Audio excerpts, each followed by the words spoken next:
Olá pessoal, na aula de hoje nós vamos estudar sobre o cálculo do fluxo de calor, conhecido também como a lei de Fourier. Na aula passada nós falamos sobre os processos de propagação do calor, dando um enfoque sobre a condução térmica. Nós estudamos um caso onde tínhamos uma barra de ferro, aquecida pela chama de uma vela. Aqui. Essa chama desta vela fornecia calor a esta barra de ferro, que por estar mais quente aqui nesta parte, inicialmente, o calor era transferido até atingir toda a extensão dessa barra, ou seja, ele fluía nesse sentido aqui, no sentido de maior temperatura para o de menor temperatura, de modo a equilibrar a temperatura desta barra. Nós vimos também que as moléculas elas não se moviam do seu local, elas apenas vibravam em torno da sua posição de equilíbrio, pois o que era transportado de fato seria a energia na forma de calor. Mas com qual taxa isso acontecia? Para isso, nós vamos estudar sobre o fluxo de calor. Mas antes, o que nós devemos entender por fluxo de modo geral? O que é o fluxo? O que vem ser o fluxo? O que é um fluxo? Vamos pegar aqui um caso geral. Para isso, vamos imaginar aqui uma certa rua de uma cidade qualquer. Onde você está marcando qual a quantidade de pessoas que passa por essa rua a cada minuto. Você pega o seu relógio e marca a cada minuto e conta a quantidade de pessoas que passou por essa rua. Vamos supor aqui que na primeira marcação que você fez, passaram 30 pessoas. Posteriormente, você novamente fez essa contagem e você marcou que nesse mesmo minuto passaram aqui 40 pessoas. No instante posterior, passaram 50 pessoas, e assim por diante. Essa quantidade de pessoas que passou por essa rua, nesse intervalo de tempo, de um minuto que você estava contando, é o que nós chamamos aqui de modo geral de fluxo. Ou seja, nós podemos entender o fluxo como a quantidade de algo que passa por algum lugar em um certo intervalo de tempo. E quando nós falamos de fluxo de calor, o que deve nos vir à mente? Fluxo de calor. Por analogia, a gente vai definir o fluxo de calor como a quantidade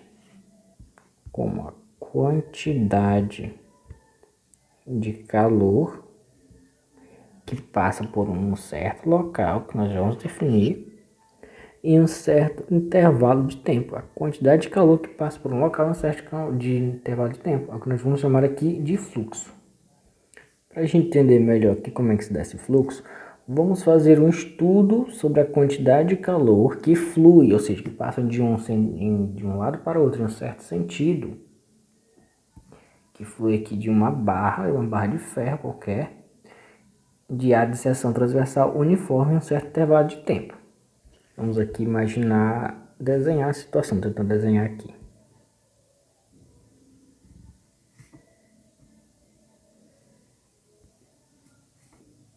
Vamos considerar aqui uma barra de comprimento L e também vamos considerar aqui também uma certa área de secção transversal dessa respectiva barra. Vamos chamar essa areazinha aqui de A.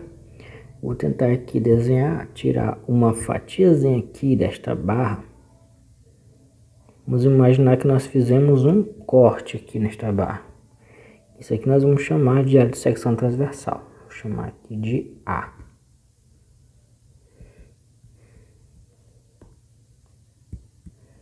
De preto aqui.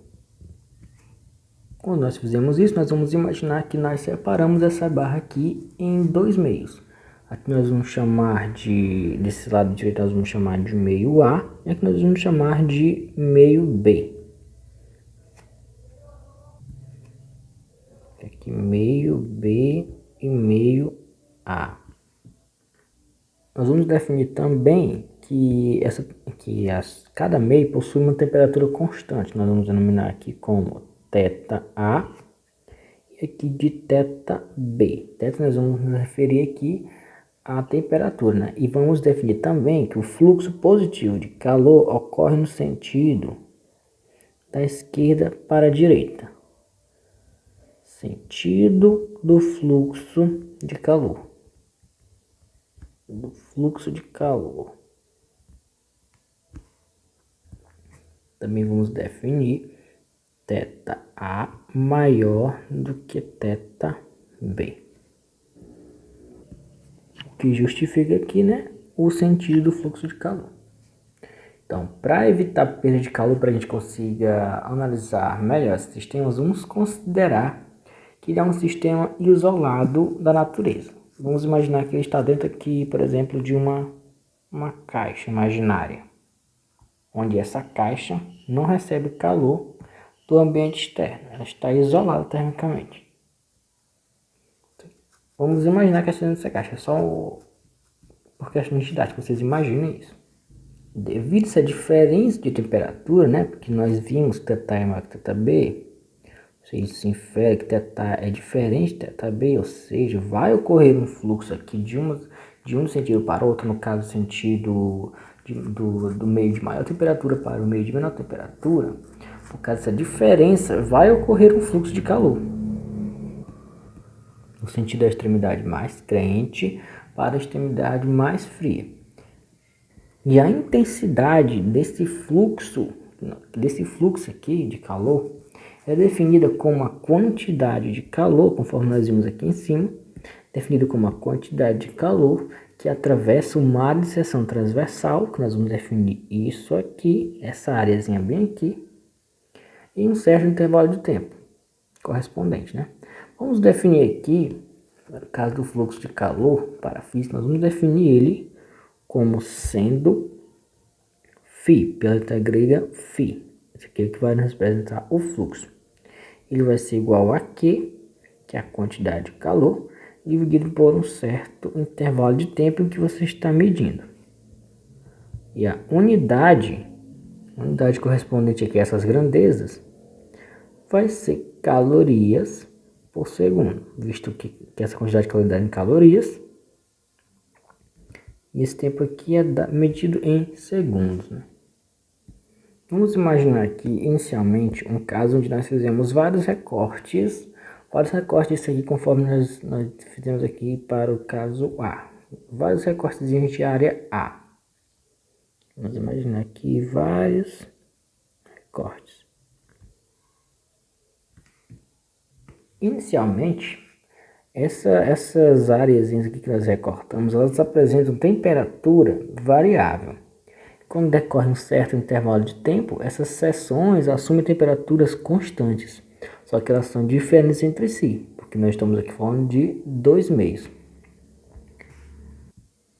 Quando isso acontece, essas seções assumirem temperaturas constantes, só que diferentes entre si, ocorre aquilo que nós chamamos de regime permanente. Regime permanente ou estacionário. Vamos chamar aqui de regime permanente ou estacionário.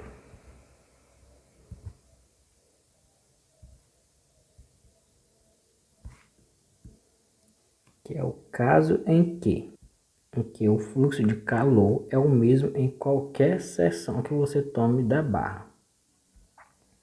E nós podemos representar esse regime permanente estacionário através de um gráfico. Um gráfico da temperatura em função da distância. De temperatura. E aqui vou desenhar o gráfico que representa uma distância.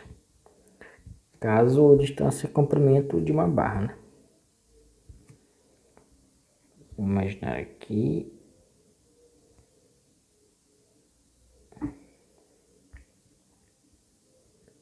Vamos Vamos tomar aqui a barra, né, que é uma extremidade, um certo tempo. Ela está a temperatura A, e em um outro intervalo de tempo, ela está aqui em uma temperatura B. Temperatura B, a sua outra extremidade, né? Então, esse fluxo de calor, ele vai decair de forma linear no regime estacionário, tal que será obedecido a forma deste seguinte gráfico aqui, onde L é este comprimento desta barra. Vou chamar de um pontozinho A e um pontozinho B. Uma vez atingido esse regime estacionário, nós temos que esse fluxo térmico, o fluxo de calor, ele vai depender de 4 fatores, que é a área dessa secção transversal desta barra, que é esse pequeno recorte que nós fazemos na barra. Vai depender também do seu comprimento, que nós vamos chamar de L, da diferença de temperaturas, ΔT, ΔT, né, no caso desses meios, diferença de temperatura dos meios, e também do material que é feito essa barra, porque cada material ele tem uma capacidade de conduzir calor diferente, logo esse fluxo vai se dar de uma forma diferente. E isso aqui nós vamos chamar de K, que é uma constante de cada material. Nós temos que esse fluxo de calor ele vai ser proporcional à área da seção transversal, à variação de temperatura, ΔT, e inversamente proporcional ao comprimento desta barra, né? Como aqui ele é proporcional, nós vamos definir ele numa igualdade e vamos denominar aqui uma constante. Que essa constante é justamente esse K aqui que depende de cada material. Logo, a lei de Fourier, que nós vamos representar agora, ela é igual a K vezes a área da secção transversal vezes a variação de temperatura, ΔT, dividido pelo comprimento desta barra. Isso aqui é o que nós vamos chamar de lei de Fourier. Lei de Fourier. Tomando aqui essa equaçãozinha, esse K aqui que nós vemos aqui na lei de Fourier, ele é uma constante característica de material da barra, ou seja, cada barra vai ter um casinho diferente, conforme nós já comentamos. E esse K nós vamos chamar de coeficiente de condutibilidade, né?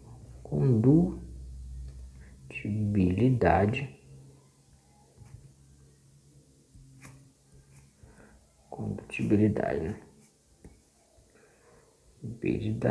térmica, coeficiente de condutibilidade térmica.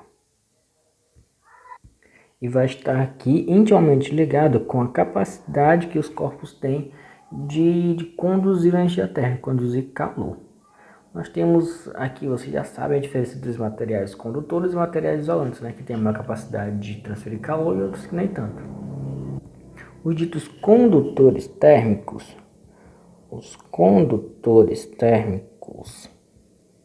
como os metais, eles possuem os maiores valores de K. Maiores valores de K. Enquanto os isolantes térmicos possuem os menores valores de K.